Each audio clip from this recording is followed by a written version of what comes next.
This is not the number of values. Oh, okay. The set seed command, you can put any number in, and as long as you use the same number, it means that the random numbers that you generate after that command will be consistent every time. So I could, for example, I've already run this code up to this point, right? So I have the data frame. For example, here's the data frame structure. It has these 4 variables in it. But let's say I want to do something else. I'm gonna generate 10 random values from a normal distribution with mean 0, standard deviation 1. Here are those 10 values. I'm going to set the seed to 1 now, and I'm going to run that random normal command again. So here's 10 values from a normal distribution with mean 0 and standard deviation 1. And if I run it again, I get 10 different values, right? Because I'm just telling R to generate pseudo-random values every time I call this function. And its purpose is to just do that, handle all the pseudo-random number generation behind the scenes for me, so I don't have to worry about which pseudo-random numbers do I want. But if I go back to set seed 1 again and then run that command again, I get the same 10 values that I asked for the first time. And if I run it again, then I get the second set of 10 values that I ran after setting it to 1 previously. So set seed 1, you can kind of think of it like the random number generator has like a, it doesn't actually work like this, but you could think of it as like a list of random numbers that's basically infinitely long, that is just gonna go through every time you ask for a random number, it will give you the next one. And set seed is just returning to a particular position in that list. But I should clarify, it's not actually a list. And the order of the seeds is not, there's like, if I set seed to 2, it's not going to give me the second one. These are more like, you can think of 1 and 2 and 3 as just names of positions, like addresses, like different people living at different addresses on a street. Like each house contains an infinite number of random numbers, and you're just choosing which house to draw them from.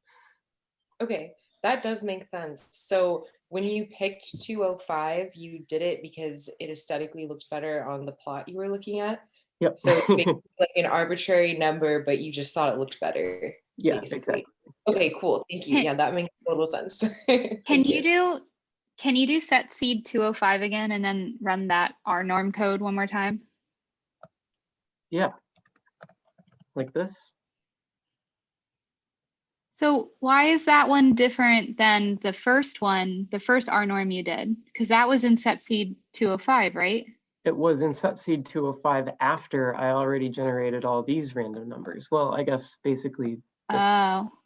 Are there any other? So if you did it again, it wouldn't be those numbers. It would be the next in that set of, like if you did R norm 10, 0 yeah, again, if I did it set would seed be 205 and then did this again, and then did the R norm 10 thing again, these numbers should be the same as the ones I did right here, 2.3998. Wait, and do it one more time. Yeah. The random number generator is basically a way to turn organized numbers into numbers that appear random, and the seed is a way to give it a starting point for that.